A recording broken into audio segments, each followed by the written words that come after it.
बिस्मिल्लाहिर्रहमानिर्रहीम। अस्सलाम वालेकुम स्टूडेंट्स, 10th क्लास स्टूडेंट्स। हम चैप्टर थर्ड कर रहे थे और ये input output handling functions, very important chapter and interesting chapter. अगर आप सी लैंग्वेज सीखना चाह रहे हैं, सी प्रोग्रामिंग करना चाह रहे हैं, तो डेफिनेटली इस इनपुट और आउटपुट हैंडलिंग बगैर आप वहाँ सी लैंग्वेज जो है उसके अंदर कोई सोर्स कोड राइट नहीं कर सकते। इनको यूज़ करना पड़ेगा और इसकी अंडरस्टैंडिंग वेरी इंपॉर्टेंट है। ठीक है, तो हमने इसके चैप्टर्स को काफ़ी गो थ्रू कर लिया था, एक्सप्लेन किया था इन डिटेल्स। अब हम इसकी एक्सरसाइज की तरफ चलते हैं। तो इसकी एक्सरसाइज का फर्स्ट क्वेश्चन है that is regarding to MCQs. First exercise question है, कहते हैं select the best answer for the following MCQs, best one। तो कहते हैं जी which function is used to output a single character on the screen। ठीक है, different use किए थे, जैसे आप प्रिंट एफ यूज़ करते हैं प्रिंट करने के लिए, पोर्ट सेंड, गेट सी एच। तो सिंगल करेक्टर्स को अगर आपने स्क्रीन पर डिस्प्ले करवाना है तो उसके लिए जो फंक्शन है वो पुट चार है, put character only single characters के लिए। अगर सिंगल करेक्टर स्क्रीन पे डिस्प्ले करना चाह रहे हैं तो कौन सा फंक्शन यूज़ करेंगे, पुट चार यूज़ करेंगे। ओके, नेक्स्ट है जी which function reads a single character the instant it is typed. Okay, जैसे ही आपने उसको टाइप किया सी, और उसी टाइम जो है वो करेक्टर रीड हो जाता है without waiting for the enter key to be pressed and display it on the screen. मतलब एंटर की आप प्रेस ना करें, अब उसका वेट ना करें, जैसे आपने उसको टाइप किया उसी टाइम उसको रीड कर ले। तो कौन सा भी यूज़ करते हैं उसके लिए, आप गेट सी एच ई, एक गेट सी एच है लेकिन इसके लिए आपको एंटर की प्रेस करनी पड़ती है। दूसरा है जी गेट सी एच ई, दिस इज़ अ फंक्शन। ठीक है, जैसे आप जो है गेम्स वगैरह में एरो कीज़ को जो है अप डाउन लेफ्ट राइट करते हैं, तो डेफिनेटली उस पर अगर awkward सा लगता है कि अगर आपको हर दफ़ा जो है वो ऑब्जेक्ट को मूव करवाने के लिए जो है वो एंटर करना पड़े, तो वहाँ पे ऐसे जो है गेमिंग्स में आप इस तरह के फंक्शन को यूज़ करते हैं कि आपको वेट ना करना पड़े किसी की को प्रेस करने का, ऑटोमेटिकली जो है वो जैसे टाइप करें उसकी करस्पॉन्डिंग आप उसको रेट कर लें। ठीक है, तो correct option is D. Which character terminates a C statement. C statement को याद रखें, जैसे मैंने उसको बता रहा था कि जब हमने स्ट्रक्चर ऑफ सी प्रोग्राम देखा था तो उसमें हमेशा देखें कि आप जब भी अपने करेक्टर्स को, अपने स्टेटमेंट को टर्मिनेट करते हैं तो डेफिनेटली उसके एंड पे आपने सेमी कॉलन लगाना होता है। ठीक है, तो semicolon is correct option B. Next, which format specifier is used to print or read a floating point value in decimal notation। आपने डिफरेंट फॉर्मेट स्पेसिफायर यूज किए थे आउटपुट को जो है वो कंट्रोल करने के लिए, आउटपुट किस तरह की आनी चाहिए, कैसे आपको डिस्प्ले होने चाहिए, कैसे शो होने चाहिए, तो इसके लिए different you use different format specifiers. लेकिन यहाँ पे जस्ट अगर आपने प्रिंट या रीड करना है फ्लोटिंग पॉइंट वैल्यू को डेसिमल में, तो आप कौन सा फॉर्मेट स्पेसिफायर यूज करेंगे। ठीक है, तो डेफिनेटली फ्लोटिंग पॉइंट वैल्यू के लिए आप परसेंटेज एफ यूज करेंगे। This is the C option is correct. Reggie, which sequence escape sequence is used to move cursor to the beginning of front line? Which escape sequence is used to move cursor to the beginning of front line? अब एक line पे आप वो road right कर रहे हैं source code editor पे, तो आप बिगिनिंग ऑफ फ्रंट लाइन पे जाना चाह रहे हैं, तो कौन सा कर्सर आप यूज़ करेंगे, तो उसके लिए बैक स्लैश जो है और है। This is B option is correct. ठीक है, मैंने आपको कर्सर्स की एक लिस्ट दिखाई दी तो वहाँ देखी, तो आप जैसे ये न्यू लाइन पे जाना है, ये सॉरी रिपीट हो एट सी डबल आ गया। ठीक है, तो लाइन को ब्रेक करना है तो दिस वन, तो ये अगर आपने बिगिनिंग ऑफ न्यू लाइन पे जाना है तो वो आपके पास बैक स्लैश आर है। अच्छा, which of the following is an arithmetic operator. अब इसमें से कौन सा जो है वो अरिथमेटिक ऑपरेटर है। ठीक है, अरिथमेटिक ऑपरेशन परफॉर्म करने के लिए डिवीजन, मॉडुलस, एडिशन, मल्टीप्लिकेशन, तो ये सारे ये तो आपके पास नहीं है, ये ए ऑप्शन करेक्ट है। जैसे ये तो आपके पास logical operator, increment decrement operator है, ये कंपैरिजनल जो रिलेशनल ऑपरेटर्स हैं, तो अरिथमेटिक ऑपरेटर ये आपके पास ए इज करेक्ट। तो ये नेक्स्ट सेवंथ पे चलें। Which of the following is a logical operator, इसमें लॉजिकल ऑपरेटर कौन सा है? ये अरिथमेटिक आपने कहा, ये आपका रिलेशन हो गया, ये इंक्रीमेंट डिक्रीमेंट हो गया, तो सी ऑप्शन इज करेक्ट, ये एक लॉजिकल ऑपरेटर है। ठीक है, 8 पे आ जाए। Which statement is equivalent to, कौन सा statement is equivalent to k equal to k plus a? Which statement? तो k is equal to k plus a। तो अब इसको मतलब डेफिनेटली k के अंदर क्या हो रहा है, k और k प्लस है, और आप उसके अंदर k इंक्रीमेंट कर रहे हैं, a की इंक्रीमेंट कर रहे हैं। सही है, तो कौन सा ऑप्शन हो सकता है कि जिसमें k प्लस इंक्रीमेंट हो? तो अगर आप इस ऑप्शन पे फर्स्ट वन a इज देख, तो आप इसको ऐसे भी लिख सकते हैं, नहीं, इसका मतलब हो रहा है के प्लस ए, मतलब के प्लस, आप इसका मतलब ए प्लस ए, मतलब इसको आप ए प्लस इक्वल टू के प्लस ए इक्वल टू ए कर देंगे। ये तो ए के अंदर इंक्रीमेंट हो गई है, और ये बिफोर एंड आफ्टर का सीन है, तो इस ऑप्शन ए है दैट इज करेक्ट। ठीक है, आप उसको इस फॉर्मेट में भी लिख सकते हैं। Which of the following is an increment operator, increment operator इसमें कौन सा है? तो ये आपको नजर आ रहा है, this one is the increment operator. ठीक है, इस ऑप्शन में आपका जो सी वन है वो इंक्रीमेंट है, C C is correct, that is increment operator. ठीक है, दिस वन, ये तो जस्ट एडिशन है, ये एडिशन ये भी नहीं, ये भी नहीं, तो जो आपका सी ऑप्शन इज करेक्ट।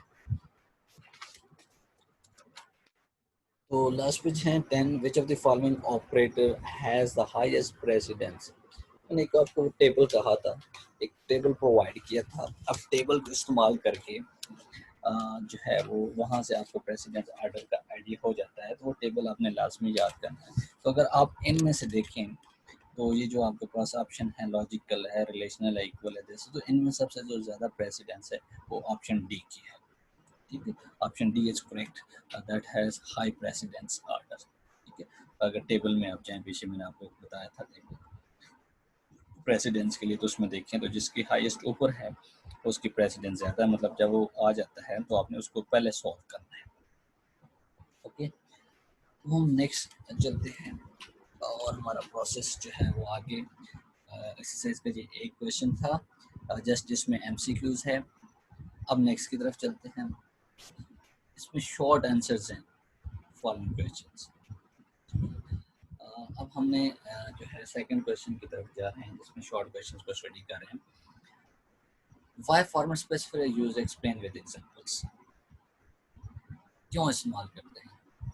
ठीक है, और इसके एग्जांपल्स दें। तो पहले फॉर्मर स्पेसिफायर को अंडरस्टैंड करें, ये कंप्यूटर कोड जो कि क्या करता है, टेल्स करता है अबाउट द डाटा टाइप। ठीक है, उसके फील्ड विड्थ क्या है, और format according which of value is to be printed और read from an input device. ठीक है, तो उसको आप फॉर्मेट स्पेसिफायर देखिए क्या बताता है आपको, डाटा टाइप, फील्ड विड्थ और format according to which value to be printed और read. Commonly use format specifier जैसे ये कि परसेंटेज डी मतलब डेसिमल इंटीजर के लिए, परसेंटेज आई इंटीजर के लिए है, फिर percentage l t long decimal integer के लिए, फ्लोटिंग पॉइंट के लिए आपने ये यूज़ करना है, फ्लोटिंग एक्सपोनेंशियल नोटेशन में आपने ये यूज़ करना है, और अगर आप कौन सा मतलब शॉर्टर वैल्यू है आफ्टर डेसिमल तो फिर आप ये यूज़ करें, और सिंगल कैरेक्टर के लिए ये यूज़ करें, और स्ट्रिंग के लिए आप परसेंटेज एस यूज़ करें। These are called format specifiers. ठीक है, जो आप बताते हैं कोड मतलब वो डाटा टाइप का उसकी विड्थ एंड फॉर्मेट वगैरह कि किस तरह आपने उसको प्रिंट करना है, वैल्यू को स्टोर करना है, तो उसके लिए आप फॉर्मेट स्पेसिफायर यूज करते हैं। Next, why escape sequence is used, अब एस्केप सीक्वेंस की बात आई, explain with examples. Escape sequence, the special character used in C language to control printing on the output device are called escape sequence.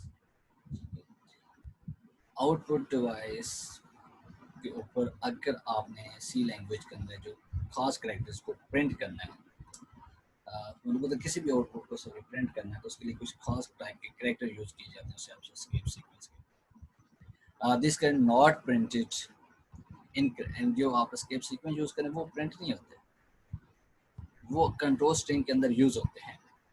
तो ये सम escape sequence, ये उसमें just explain with example. Again उसी चीज़ को जैसे कि यहाँ क्वेश्चन हो गया वाई से sequence is used to explain with example, तो ये नेक्स्ट क्वेश्चन जो है वो रिपीट हो गया, एक्सप्लेन करें एस्केप सीक्वेंस। तो उसको लिख सकते हैं, कॉम्बिनेशन है बैकस्लैश का एंड कोड करेक्टर। बैकस्लैश जो है वो कंट्रोल करेक्टर भी कहलाता है। लिस्ट कुछ ये आपको लिस्ट नीचे की मैंने, इसको आप देखेंगे तो आपको समझ आ जाएगी कि एस्केप सीक्वेंस क्या है। जैसे मैंने ये बैक स्लैश लगाया और ये कोड करेक्टर ए लिख दिया, ये प्रोड्यूस अलर्ट, अगर हमने बेल साउंड प्रोड्यूस करना तो उसके लिए आप ये यूज़ करते हैं। इस तरह बैक से मूव कर्सर बैकवर्ड, एक पोजीशन आपने कर्सर को बैक पे ले जाना है तो then you use this backslash B. और इस तरह N moves cursor to begin next line की बिगिनिंग में जाना है, तो नेक्स्ट लाइन की बिगिनिंग में जाना है तो आप बैक स्लैश, तो करंट लाइन के बिगिनिंग में जाना है तो आप ये बैक स्लैश आर यूज करें। और नेक्स्ट मतलब हॉरिजॉन्टल टेबुलर पोजीशन में आपने जो है कर्सर्स हॉरिजॉन्टल टेबुलर पोजीशन में जो आप बैक स्लैश जो टी, आप बैक स्लैश प्रोड्यूस करना चाह रहे हैं तो बैक स्लैश के साथ एक और बैक स्लैश लगाएं। सिंगल कोड आप प्रोड्यूस करना चाह रहे हैं तो बैक स्लैश के साथ, डबल कोड प्रोड्यूस करना चाह रहे हैं तो बैक, तो क्वेश्चन मार्क प्रोड्यूस करना चाह रहे हैं तो बैक स्लैश के साथ क्वेश्चन मार्क लगाएं। ठीक है, ये था जी आपके एस्केप सीक्वेंस। ठीक है, ये कैसे वर्क करते हैं, ये उसकी जो है वो सारी टेबल भी है, एक्सप्लेनेशन भी गिवन है, आप इससे भी आगे फर्दर जो है वो चीज़ें सीख सकते हैं। ये प्रोग्राम्स में देखें उसके एग्जांपल है कि कैसे यूज़ हो रहे हैं। ये एक ने उसने बैक स्लैश एन, ठीक है, रिंग बेल 3 टाइम्स, तो डेफिनेटली इससे आपने कहा ना वो प्रोड्यूसर्स होती है बेल, आवाज़, अलर्ट, तो ये बैक स्लैश आप 3 दफ़ा यूज़ कर रहे हैं। ठीक है, 2 स्पेसेस बिटवीन द नेम, मतलब सज्जाद और इसके बीच में ये बैक स्लैश आपने लगाया।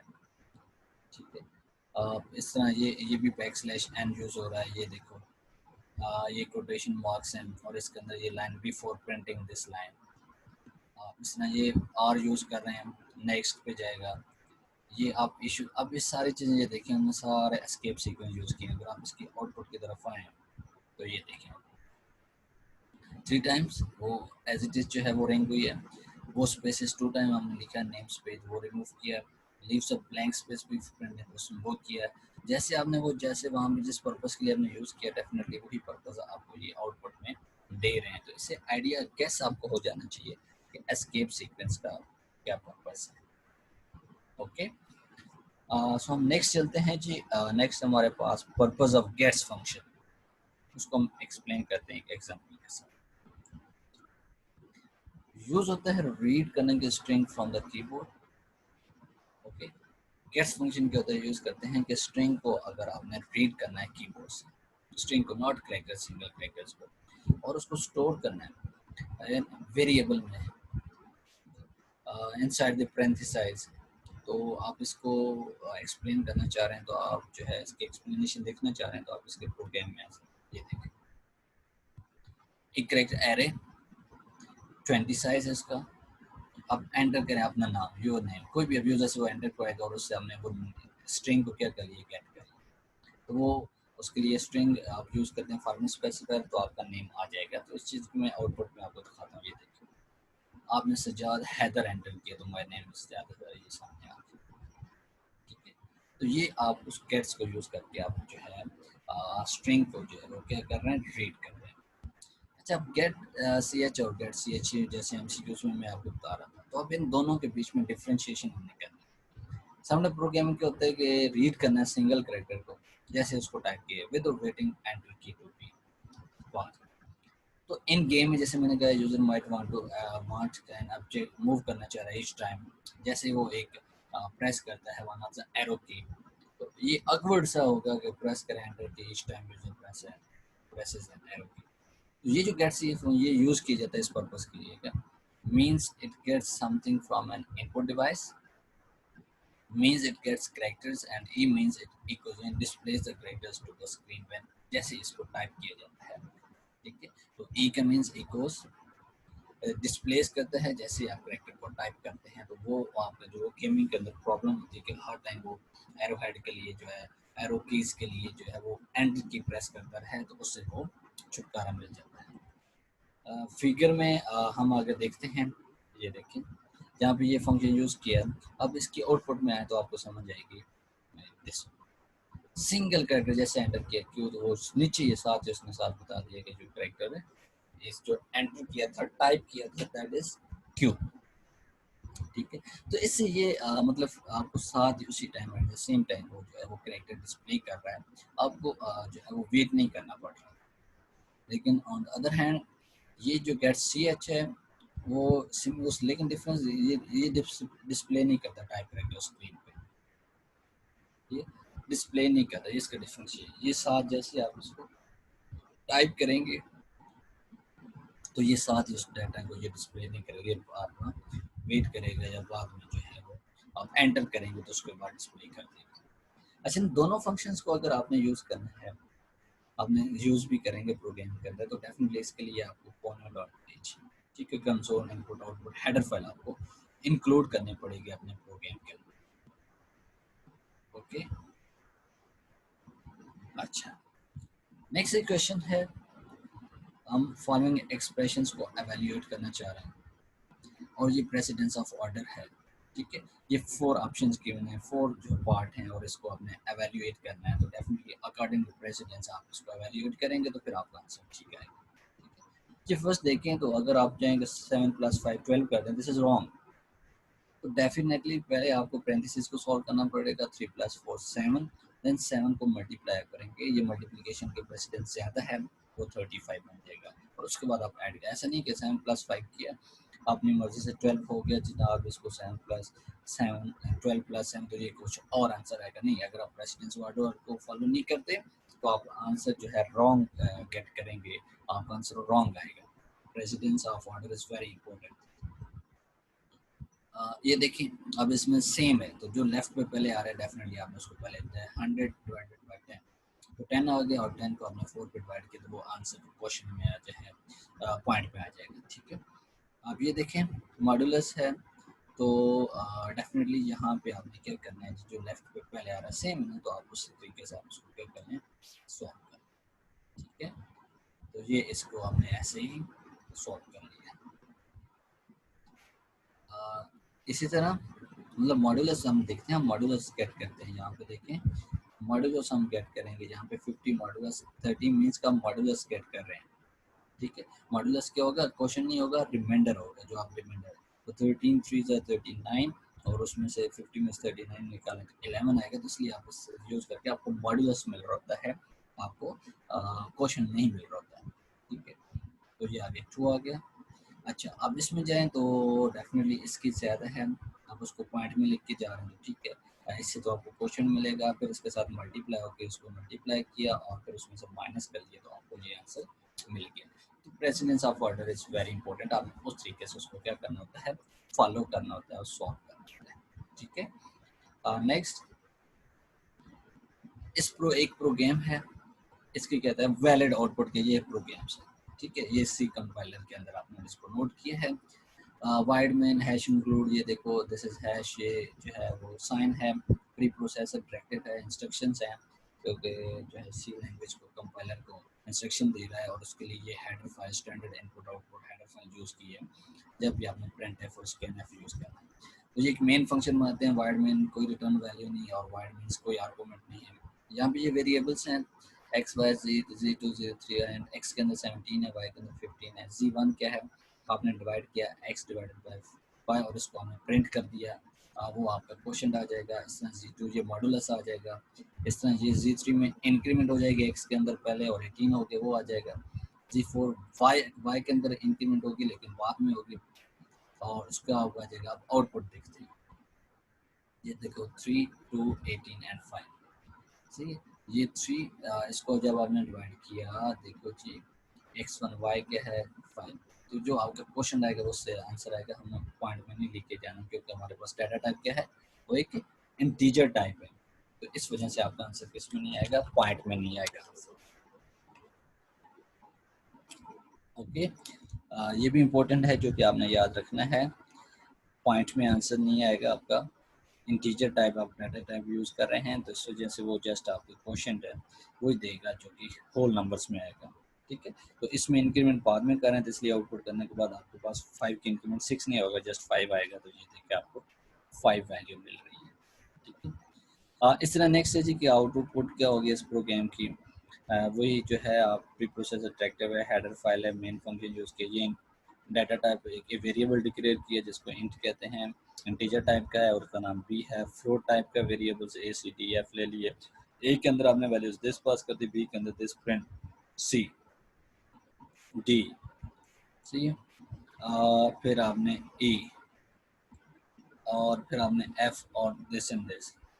ठीक है, तो यहाँ पे एक प्रॉब्लम हो गई है ई दिस, यहाँ पे दिस इज़ वेरी इंपॉर्टेंट कि आपने फंक्शन जो है ना वो वही यूज़ करना है, वेरिएबल्स जो जिसको आप प्रिंट करेंगे। एफ है तो कैपिटल एफ होना चाहिए, ठीक है, एफ नॉट, और ये कैपिटल ई है तो यहाँ पे कैपिटल ई और डी। ये थोड़ी मिस्टेक है, ये आपने करेक्ट कर लेनी। डेफिनेटली वेरिएबल्स जो है वो A B C same type के, यहाँ पे प्रिंट एफ सी होगा और सी ये कैपिटल फिर होना चाहिए, डी होगा कैपिटल डी होना चाहिए। तो इसके अंदर जो वैल्यूज़ हैं वो आपको असाइन हो जाएंगी अकॉर्डिंग टू वो फॉर्मेट स्पेसिफायर आप जो यूज़ कर रहे हैं। ठीक है, ये देखिए, तो 6 डिजिट तक जा रहा है आफ्टर डेसिमल, ये भी 6 डिजिट तक जा रहा है, ये भी 6 डिजिट तक जा रहा है, ये भी 6 डिजिट तक। देखिए 1 2 3 4 5 6, तो 6 जो है प्रिसीजन एक्यूरेसी 6 डिजिट तक जो वो जाती है प्रिसीजन। अच्छा, तो वो हमने इन चीज़ों को देख लिया। तो ये हमारे क्या थे, हमारे शॉर्ट क्वेश्चंस थे। ठीक है, थैंक यू।